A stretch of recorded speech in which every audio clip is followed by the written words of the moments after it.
Iyi ni radio BBC gahuza miryango ivugira i Londres kuri metero 19 25 31 na 41 no ku mirongo ya FM mu karere k'ibiyaga bigari no kuri internet kuri bbcgahuza.com.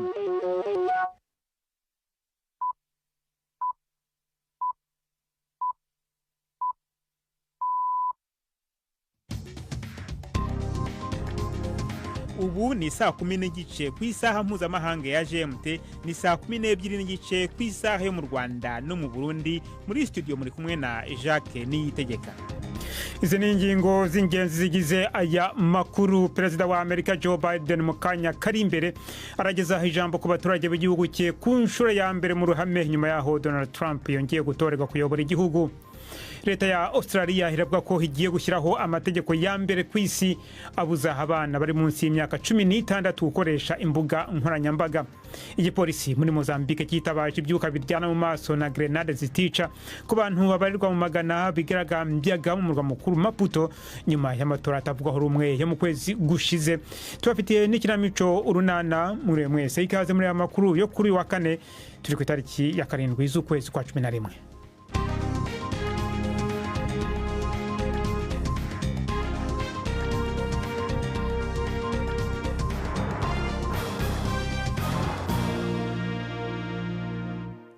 Reka duhere muri Leta Zunze Ubumwe za Amerika, aho perezida w'icyo gihugu Joe Biden mu kanya kari imbere arageza ijambo ku baturage b'igihugu cye ku nshuro ya mbere mu ruhame nyuma yaho Donald Trump yongeye gutorerwa kuyobora igihugu.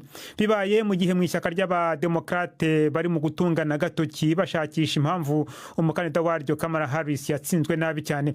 Biteganijwe ko ijambo rya perezida riza kwibanda ku buryo yasezeranije abaturage ko ubutegetsi buzahanahanwa mu buryo butagoranye, bitandukanye n'ibyabaye nyuma y'amatora yo muri 2020 igihe bwana Trump yangaga kwemera ko yatsinzwe. Kuwa gatatu bwana Biden yavuganye n'umugiye kumusimbura kandi hateganijwe umubonano hagati yabo mu biro bya White House. Hagati aho perezida wa Ukraine Volodymyr Zelensky yavuze ko umubano hagati y'Uburayi na Amerika utagombye guhagarara nyuma y'itorwa rya Donald Trump. Bwana Zelensky yaragiye kwitabira inama ku mutekano w'Uburayi muri Hongiriya, aho umubano hagati y'Uburayi na Amerika uri hejuru ku murongo bigomba kwigwa. Donald Trump anenga cyane umuryango wo gutabarana wa OTAN n'umuryango w'ubumwe bw'Uburayi, kandi yavuze yamamaza ko ashobora kurangiza intambara yo muri Ukraine mu gihe cy'umunsi umwe gusa. Perezida w'Ubufaransa we Emmanuel Macron yavuze ko igihe kigeze kugira ngo Uburayi bwiyandikire amateka yabwo.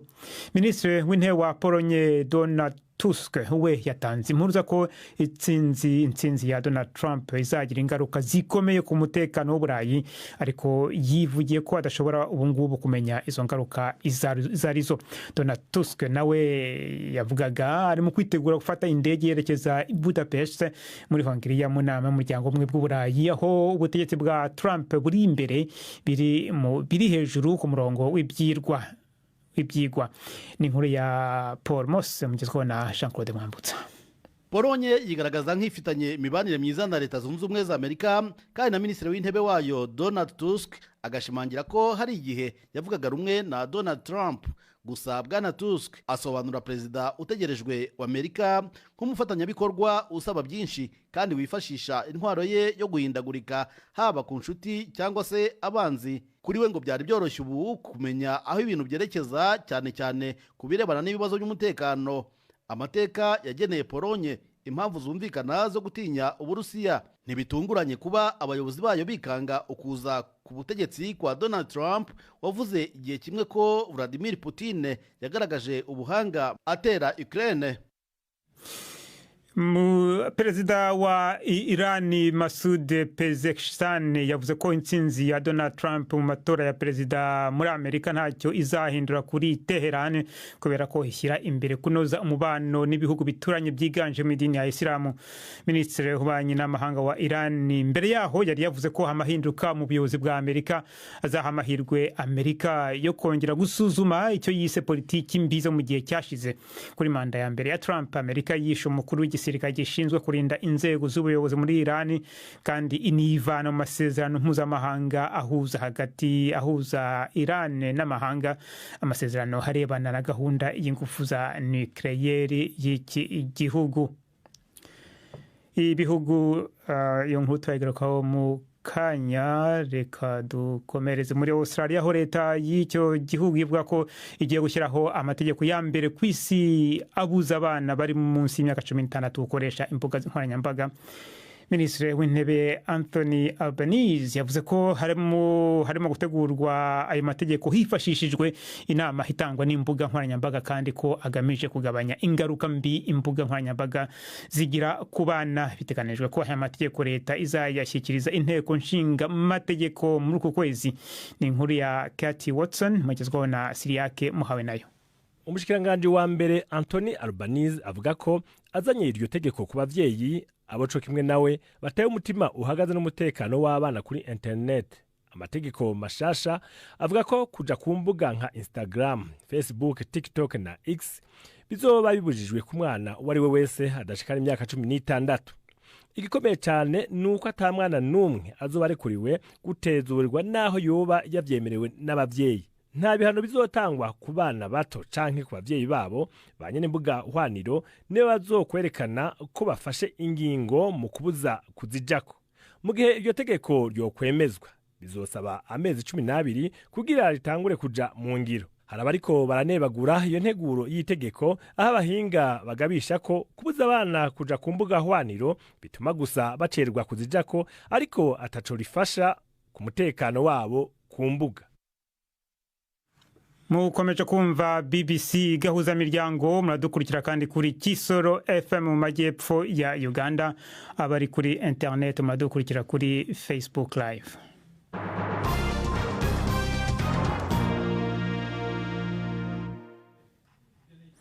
Reka noneho tujye muri Gaza. Urwego rushinzwe umutekano w'abanyagihugu muri Gaza ruvuga ko abantu 12 bahitanywe n'igitero cyo mu kirere cya Israeli. Ruvuga ko ishuri ricumbikiye abantu bavuye mu byabo rirahitwa Al-Shati ryarashweho. Abandi benshi bivuga ko bakomerekejwe n'icyo gitero mu majyaruguru ya Gaza. Igisirikare cya Israeli cyasabye abantu guhunga bava mu turere tuhegereye, kibaburira ko habakora iterabwoba bari mu kurasa ibisasu bya rokete. Umuvugizi w'icyo gisirikare yabwiye abaturage guhungira mu majyepfo kugira ngo bikingire umutekano. Tujye noneho muri Mozambique, aho igipolisi muri icyo gihugu cyitabaje ibyuka biryana mu maso na grenade zitica ku bantu babarirwa mu magana bigaragambyaga mu murwa mukuru Maputo nyuma y'amatora atavugaho rumwe yo mu kwezi gushize. Imiryango iharanira uburenganzira bw'ikiremwa muntu yavuze ko byibuze abantu batari munsi ya 18 bamaze kwicwa kuva imyigaragambyo yatangira. Ni inkuru ya Nomusa Maseko mugezwaho na Ivete Kabatese. Abayoboke b'amashyaka atavuga rumwe n'ubutegetsi bamaze iminsi 7 bigaragambya bavuga ko amatora yaranzwe n'uburiganya. Ishaka Frelimo riri ku butegetsi muri Mozambique kuva mu 1975 ryatangaje ko ryo ryatsinze nubwo imyanzuro y'imiryango itegamiye kuri leta ndetse n'indorerezi z'Uburayi na Amerika yemeza ko amatora ataranzwe n'ukuri kandi ko byavuyemo byari byahinduwe. Iryo shaka kandi ryashinjwe uburiganya mu ikusanyamajwi ryabanje ariko ryo ryakomeje kubihakana inshuro nyinshi. Umupaka wa Lebombo uhuza Mozambique na Afrika y'Epfo wongeye urafungwa kugira ngo birinde ko imyigaragambyo itarenga icyo gihugu. Hagati aho urugaga rw'abanyamategeko muri Mozambique rwagira inama Perezida Philippe Nyusi gutangiza ibiganiro birimo kuri n'abantu bose bireba, harimo n'uwahoze ari kandida Perezida Venancio Mondlane. Ibihugu 9 byo muri Afrika bigiye kuronswa hafi umuriyoni w'incansho z'ibihara by'inkende cyangwa mpox. Iyo ndwara imaze igihe ivugwa cyane mu bihugu by'akarere na cyane Repubulika ya Demokarasi ya Kongo n'u Burundi, ariko muri ibyo bihugu bigiye kuronswa izo cansho Burundi ntiburimo. Ariko urwego rwishira hamwe rya Afrika rwo kurwanya indwara muri Afrika rwitwa CDC ruvuga ko ibiganiro bigeze kure n'abategetsi b'u Burundi kugira icyo gihugu naco gihabwe incansho. Ni nkuru ya Prime ndi ku magenge i Nairobi. Izo ncanco zo gukinga indwara mpox canke ibihara vy'inkende zigiye guhabwa ibihugu vya Centrafrique, Cote d'Ivoire, Republika ya Demokarasi ya Kongo, Kenya, Liberia, Nigeria, u Rwanda, Afrika y'Epfo na Uganda. Kongo hari nayo imaze kugaragaramwo abamaze kwandura benshi kurusha handi, niyo izoronswa nyinshi zingana na 85% izizotangwa zose. Bigereranywa yuko umwe ku bantu 5 bamaze kwandura mpox muri Afrika yose ari uwo muri Kongo. Ibihugu 19 vyo muri Afrika nivyo bimaze kumenyekana yuko vyabayemwo abanduye mpox, bose hamwe bashika hafi ibihumbi 11,150 na 53 imaze kwica. Kongo yonyene ikaba imaze kugaragaramwo abarenga ibihumbi 8,600 banduye, hagakurikira Uburundi ku bantu 1,726 na Uganda 359. Ariko Uburundi bukaba butari muri ivyo bihugu bigiye kuronswa incanco. Mu kiganiro urwego rwa Afrika rwo kurwanya indwara rutanga burindwi, abajijwe rero ikibazo c'igituma Uburundi butari mu bihugu vyaronkejwe incanco kandi buri muri bibiri vya mbere bifise igitigiri kinini c'abamaze kwandura. Umwe mu bategetsi b'ico kigo, muganga Angashi Ngongo, yasiguye ko Burundi butibagiwe, ariko ko hari ivyo bari bakiriko baravugana n'abategetsi b'ico gihugu kugira ngo incanco zirungikweyo, naho atavuga ibibazo bikiriko biratorerwa inyishu ivyo ari vyo. Mu Burundi twaragize ibiganiro n'abo mu bushikiranganje bw'amagara y'abantu, nibaza ko ibiganiro biteye kure niko novuga. Hariho ibintu bitari bike bigikenewe gutorerwa inyishu no gutomora neza hashingiwe ku kungene ibintu vyifashe mu Burundi ubwaho.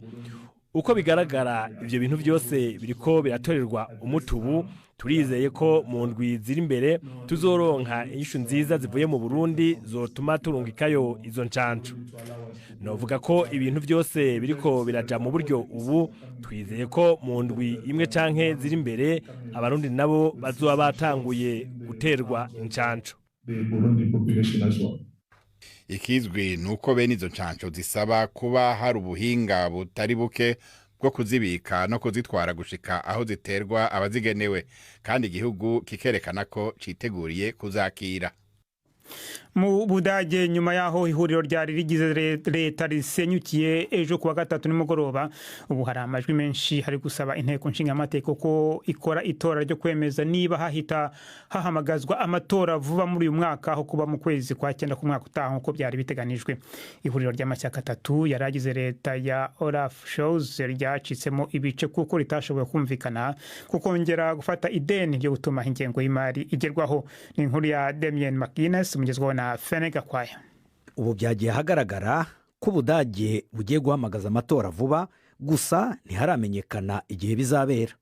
Umukuru wa leta Olaf Scholz arifuza yuko amatora azaba mu kwezi kwa 3 ku mwaka utaha.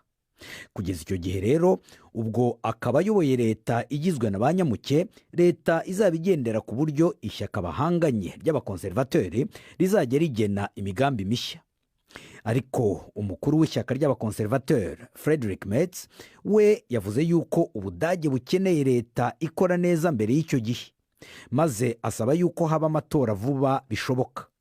Hari impungenge z'uko ibi biri kuba biza guhungabanya politike yo mu mutima w'Uburayi, kandi nyamara Uburayi muri iki gihe bwari bukeneye kuba hamwe. Gusa hari n'ikindi gitekerezo kivuga yuko uku kutumvikana mu ihuriro rigize leta y'Ubudage ngo ryari ikibazo, ku buryo rero guhamagaza amatora vuba byaba igisubizo. Mukomeje kumva BBC gahuza miryango, muradukurikira kandi kuri Kisoro FM mu majyepfo ya Uganda. Buno ni umwanya w'ikinamico Urunana.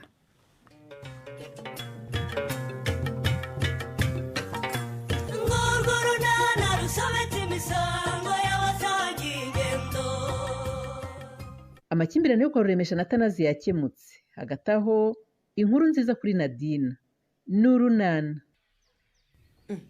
Ese niba ibyo mukorera bitakunyuze wamushyiriye nyina? Hari aho yagiye ntahari? Ariko ndamushyira nyina kubera iki? Kandi mpari ndise. Ndemezo n'umwana wanjye agomba kwicara ahangaha akabana n'abakuru be n'abashikiri. Niba ari uko bimeze rero, kura amaboko mu mufuka ukorera umwana wawe. Ntabwo nzajya nirirwa ncikira amaboko abana banjye ngo nyacikire n'abana Dini.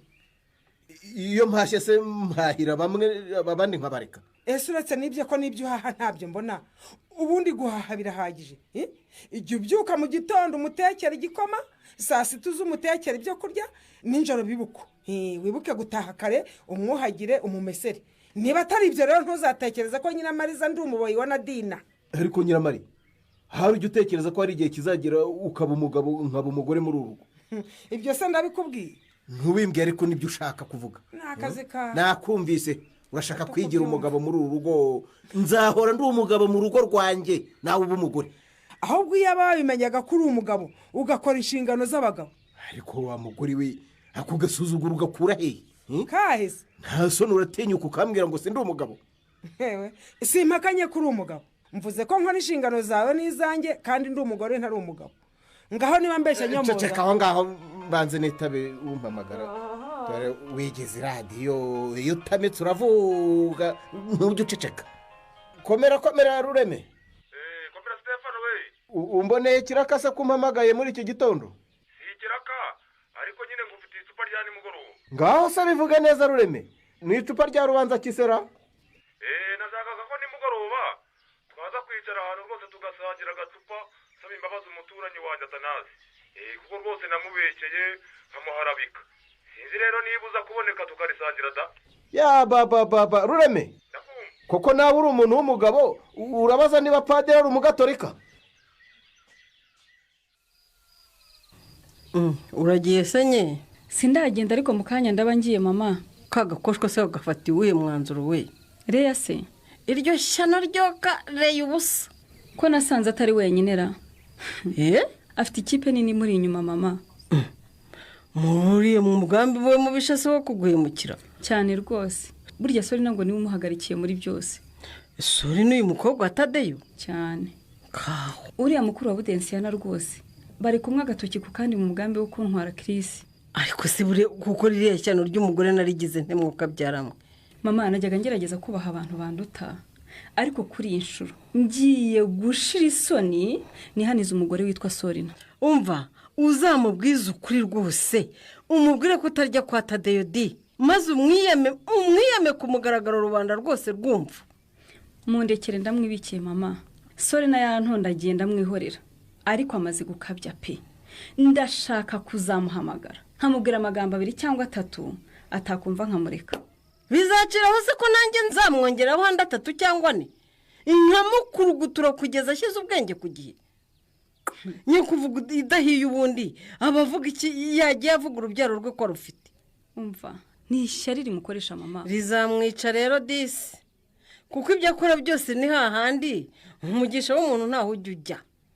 urumva ibyo yavuga byose ntacyo bizatanga pe.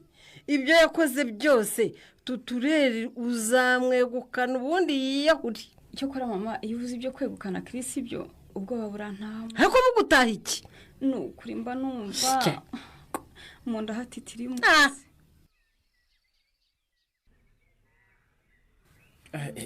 ubuzima se ko butakoroheye Nadi? najya neze mudogo mwanya nabwisazemo ntabihamagaye. aha nta kundi ni ukwihangana, ariko noneho tugufitiye inkuru nziza Nadi. inkuru nziza Nadi nibwo yabatetse kuko mukabyaramo. Nadi karama dufatanije n'inzego z'ubuyobozi bw'ibanze twakuboneye inzu. inzu ubu rwose ubuyobozi bw'umurenge bwakuboneye inzu yo kugukodeshereza. yewe we none reka mfashe utuntu twajya muri aka gafuka duhite tujyanirana. uri muke se? ni muke rwose. ubuse nakongera kureba muri iki gihugu kandi nabonye inzu yo kubamo. Nadi uraba wihanganye gake. nyirayo hari utwo bamubwiye agomba kubanza gutunganya mbere y'uko uyijyamo. nk'umusarani yari atarashyiraho urugi hariho akantu kakenda gusa. nashaka urugero rekera ako kenda karampagije. oya umusarani tugira mu ngo zacu ugomba kuba wujuje ibyangombwa. umusarani usakaye ukinze neza ufite inkuta zikurungiye ufite uburebure bw'umwobo buhagije kandi woroshye kuwukorera isuku. ubu yazabirangiza ryari ngo nzahite nyijyamo. humura tuzakubwira nimara gutungana. ariko Imana ni nziza we. mana ya nagushima gute koko. nibyo Imana ni nziza ariko burya cyane gakunda abana kurushaho. ubu ntugire ngo warende impamvu yatumye ubuvugizi bwacu bwarumvikanye n'uko twita. Nadi karama twararebye tubona umubyeyi utwite ntabwo yakomeza kuba ahantu nk'aha ngo uwo mwana azavuka afite ubuzima buzima. urumva noneho tubivuze ku murenge rero baratwumva bati uwo mubyeyi rwose akwiye kuba ahantu hadashyira ubuzima bwe n'ubwo atwite mu kaga. ubu se ndabashimira ni kuko mudogo mujyana ni ukuri sinabona uko mbashimira pe kuko ibyo munkoreye birandenze. Shima leta rero ishyiraho gahunda zo kwita ku batishoboye kugira ngo babashe kugira aho bivana bagire n'aho bigeze. kandi nk'uko Alphonse abikubwira ugaharanira kureba ko ubwo waguhaye inzu yo kubamo byibuze nawe wajya ubasha kwibonera icyo kurya nk'umugore utwite. oya ahubwo umujyana ongeraho ko agomba kwibuka ko atazahora akodesherezwa, akwiriye gushaka uko nayo iminsi iri imbere yazaba yikodeshereza cyangwa se akaniyubakira iyo nzu.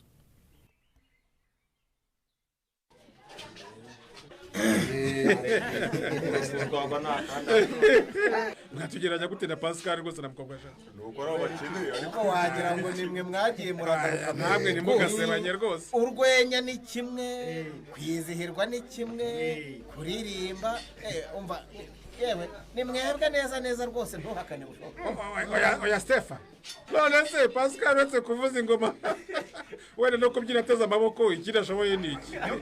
nyumvire ariko bushoboka niba wumva umpiga baretse tukazategura irushanwa ubundi rwose yaba ari kamarampaka. noneho rero mureke ducece gatoya twumvikanye. twamyoye twabyinnye rwose Pascal na mukobwa jana badususurukije ariko nimureke nanone tunavuge gakeya ku cyatumye duterana dutya. cyane rwose tugomba kumenya impamvu twanyoye izi nzoga kuko burya nta nzoga zitagira ijambo. ijambo ry'izi nzoga rero ni ibyo gusaba imbabazi. imbabazi rwose ngewe Ruremesha Gaspard ndasaba imbabazi umuvandimwe wanjye rwose atanaze kubwo kumwandagaza tumwita umurozi kandi ataruka rwose. ntacyo kora harya aho mwarahemutse ngira ngo murabizi cyangwa se mwaranabyumvise narwaje nk'umuryango wanjye wishyira nk'umuryango wa Tanazi tubita abarozi ngo nibo baturogeye rwose inka ariko rero nyuma biza kugaragara ko twababeshyiraga rwose inka yacu yazize amashashi yariye. nabasabye imbabazi rwose niba ugize ubutwari bwo kumusaba imbabazi usabye imbabazi arazihabwa rwose nawe kandi nawe nk'umuntu w'umugabo nakubabarire dukomeze twinywere urabivuga iki? Rureme karame waransebeje ndababara ariko ntabwo ndi umuntu ukomeza ibintu imbabazi rwose kuva wemera ikosa kandi ukabuvuga ko utazarisubira nta mpamvu yo kukwima imbabazi. mbabwije ukuri iyo nza kuba ntariyumvamo ko natanga imbabazi nta nubwo mba nemeye kuza ngo dusangire inzoga. kuba nemeye kuza rero nuko natanze imbabazi kandi nkaba niteguye gukomeza kubana neza n'umuvandimwe wanjye Ruremesha.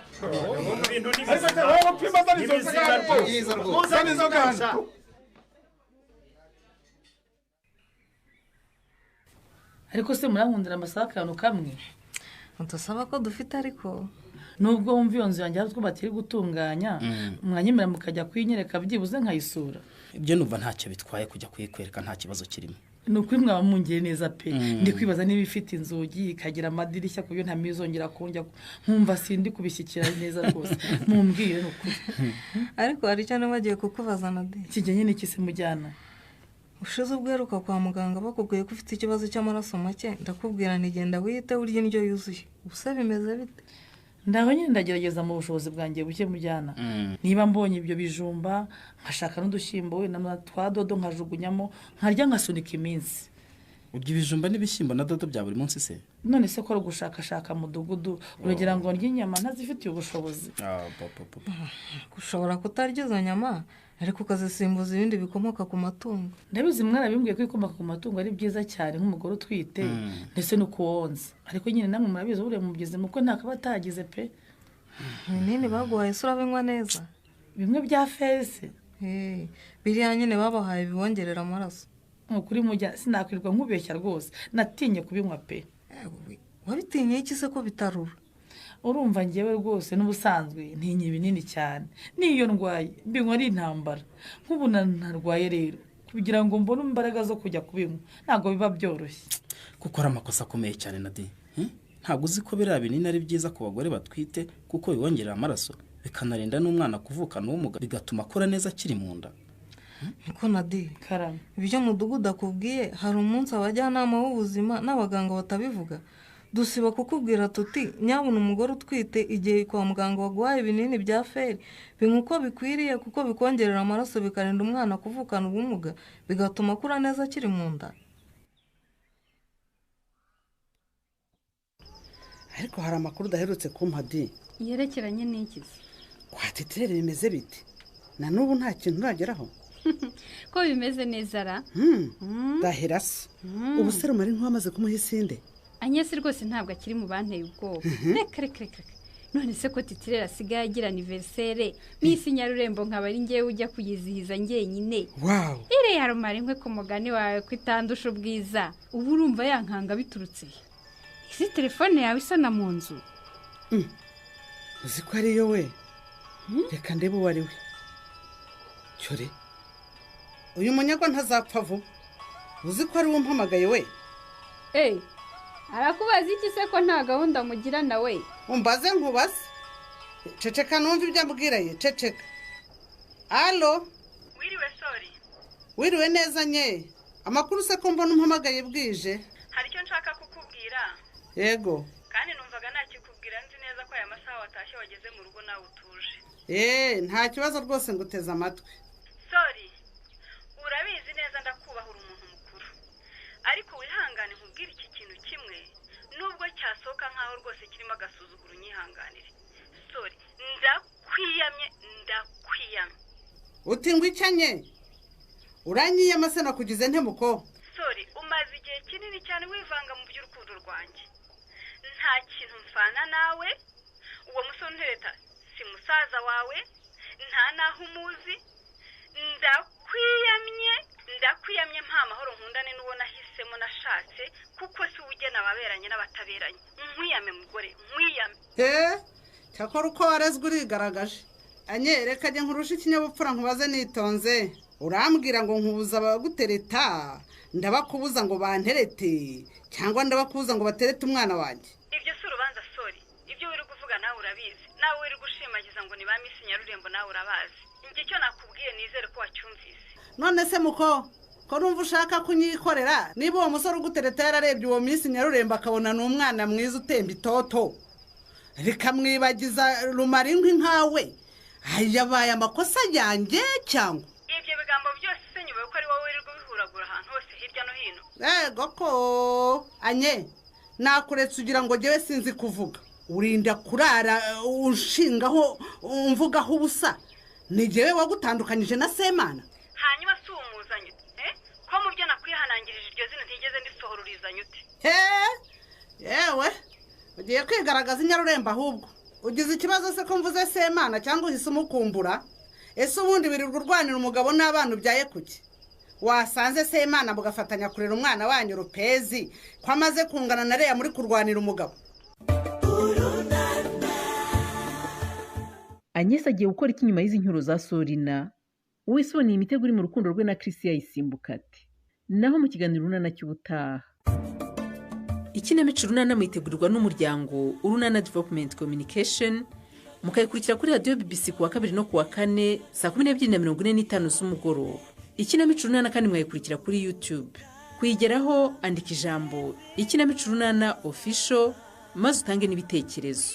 uramutse ufite ikibazo cyangwa igitekerezo kandi wifuza kutugezaho watwohereza ubutumwa bugufi bwanditse kuri telefoni igendanwa 0783181064. mushobora kandi kunyuza ubutumwa kuri page yacu ya Facebook. kuyigeraho ni ukwandika ijambo urunana. tubibutse ko tubagezaho ikiganiro gikuyemo ibice by'urunana twumvise mu cyumweru. icyo kiganiro tukibagezaho ku cyumweru saa 9:30 za mu gitondo na saa 11 z'umugoroba kuri BBC. dusubikiye ikiganiro urunana cy'uyu munsi naho butaha. barakoze bagenzi bacu mu kinamico runana nibo rero bashoje amakuru yacu yo kuri uyu wa kane. akombere kubasezeraho nababwira ko perezida wa Amerika Joe Biden amaze kugeza mu kanya kashize ijambo ku baturage b'igihugu cye ku nshuro ya mbere mu ruhame nyuma yaho Donald Trump yongeye gutorerwa kuyobora igihugu. bwana Biden yasezeranije abaturage b'igihugu cye ku butegetsi bugiye guhanahanwa mu mahoro no mwituze mukaba muzi ko Biden azaguma ku butegetsi kugeza hagati mu kwezi kwa mbere. Ano makuru yarahagarariwe na Mark niyo nkuru mwakoze cyane witamo BBC Gahuza Miryango. Muramukiho.